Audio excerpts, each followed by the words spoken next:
السلام علیکم ورحمۃ اللہ وبرکاتہ اسٹوڈنٹ، آج ہم کلاس 9 انگلش نیو بک 2025 کے یونٹ نمبر 6 کا لیکچر نمبر 6 سٹارٹ کرنے جا رہے ہیں، جس کے اندر ہم نے کمپلیٹ ٹرانسلیشن کو ریڈ کرنا ہے۔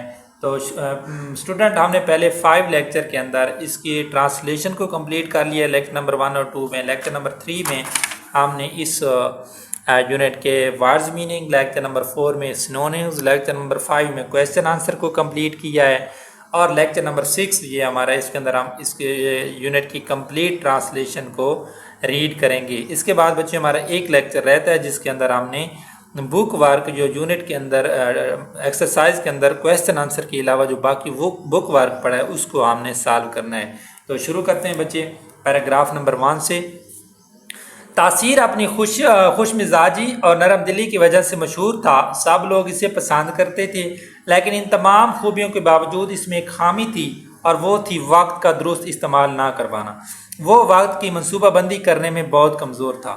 اسٹوڈنٹ، یہ آپ کو ریڈنگ کروانے کا مقصد یہ ہے کہ کافی ساری ہیلپنگ بک کے اندر یا کی بک جو آپ یوز کرتے ہیں اس کے اندر جو ٹرانسلیشن لکھی ہوئی ہوتی ہے اس میں مشکل ورڈز کا، مشکل الفاظ کا استعمال کیا جاتا ہے۔ اس لیے میں نے کہا ہے کہ اسٹوڈنٹ کو یہ تھوڑا ایزی وے اختیار کرتے ہیں، اس لیے میں نے جو ریڈنگ لکھی ہے اس میں انتہائی سادہ، سمپل اور اچھے الفاظ کا استعمال کیے تاکہ آپ کو مشکل سے بچایا جا سکے۔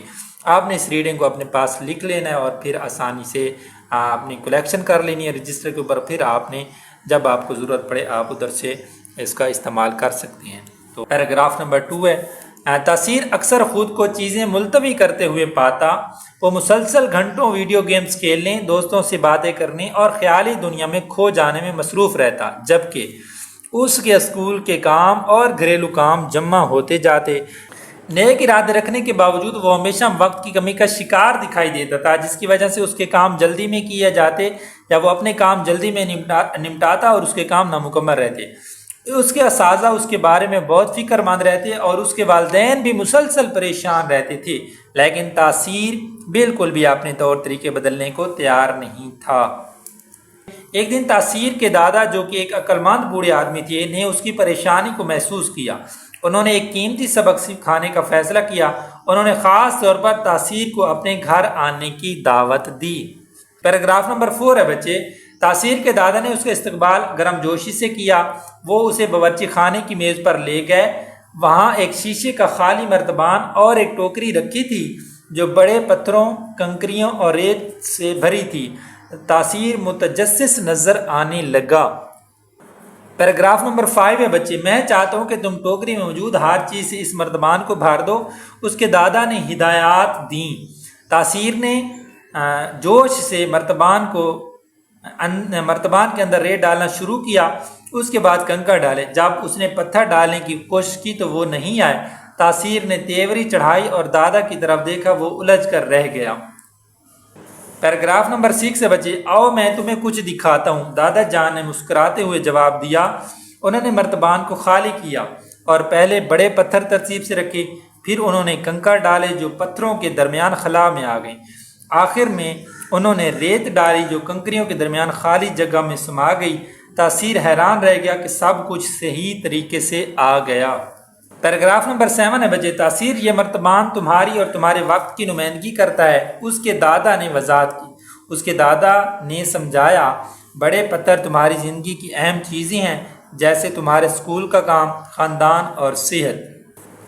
کنکریاں تمہاری دوسری ترجیحات ہیں، یا کنکریاں تمہاری دوسری مقدم چیزیں ہیں، جیسا کہ تمہارے مشاغل اور دوستیاں۔ ریت چھوٹی چھوٹی چیزوں کی نمائندگی کرتی ہے۔ اگر تم اپنا وقت چھوٹی چیزوں میں پہلے صرف کر لو گے تو تمہارے پاس اہم چیزوں کے لیے وقت کی گنجائش نہیں ہوگی۔ پیراگراف نمبر 8 ہے۔ انہوں نے تاثیر کو وقت کی اہمیت سمجھنے کو کہا۔ انہوں نے اسے اپنے کاموں کو ترجیح دینے اور حقیقی اہم چیزوں پر توجہ مرکوز کرنے کی نصیحت کی۔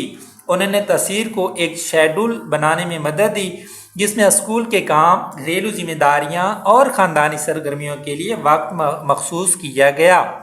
دادا نے اس کے مشغلوں اور آرام کے لیے بھی وقت مقرر کیا، لیکن صرف اس وقت جب بڑے کام مکمل ہوں۔ پیراگراف نمبر 9 ہے۔ شروع میں یہ تاثیر کے لیے مشکل تھا۔ وہ اہم کاموں کو ملتوی کر دیتا اور فوری خوشی والے کاموں میں پڑ جاتا۔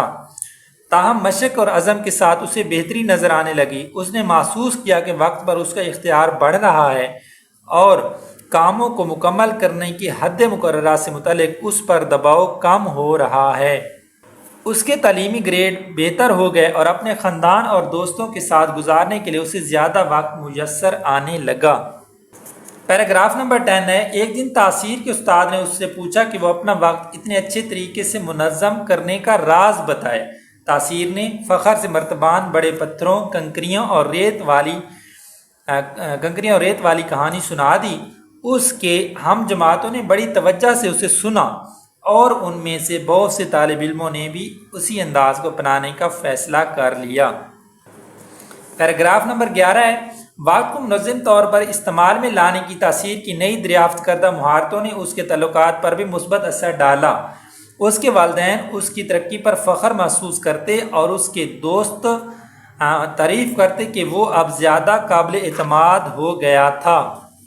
تاثیر نے سیکھا کہ زندگی کی اہم چیزوں کو ترجیح دے کر وہ نہ صرف زیادہ سے زیادہ کامیاب ہو رہا تھا بلکہ وہ ایک متوازن اور تسکین بخش زندگی بھی گزار رہا تھا۔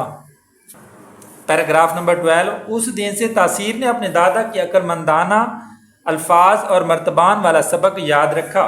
وہ وقت کی منصوبہ بندی میں ماہر بن گیا اور اس نے جو سبق سیکھا تھا وہ بقیہ زندگی میں اس کی رہنمائی کرتا رہا۔ وہ ایک کامیاب اور خوش باش انسان بن کر بڑا ہوا جو ہمیشہ ان چیزوں کے لیے وقت نکالتا رہا جو واقعی اہم تھیں۔ پیراگراف نمبر 13 ہے بچے، اس یونٹ کا آخری پیراگراف۔ یوں تاثیر کی کہانی ایک پسندیدہ داستان بن گئی جو سب کو وقت کو سمجھداری سے استعمال کرنے اور ان چیزوں کو ترجیح دینے کی اہمیت یاد دلاتی ہے جو واقعی اہم ہیں۔ جی اسٹوڈنٹ، ہم نے پیراگراف نمبر 1 سے لے کر 13 تک کی ٹرانسلیشن کو ریڈ کر لیا ہے۔ آپ نے اس کے اسکرین شاٹ لے لینے ہیں اور اچھی طرح سے اپنے پاس اپنے رجسٹر پر لکھ کر پھر اس کو تیار کرنا ہے۔ تو اسٹوڈنٹ، ہمارا اس یونٹ کا ایک لیکچر رہتا ہے جس کے اندر ہم نے اس پورے یونٹ کی ایکسرسائز کو سالو کرنا ہے۔ کویسچن آنسر ہم نے لیکچر نمبر 5 میں کر لیے ہیں اور جو ہماری بقیہ ایکسرسائز بک ورک پڑھا ہے وہ ہم لیکچر نمبر 7 کے اندر کمپلیٹ کریں گے۔ تو اسٹوڈنٹ، ملتے ہیں لیکچر نمبر 7 میں، تب تک کے لیے اپنا خیال رکھیے گا۔ بیسٹ آف لک، خدا حافظ۔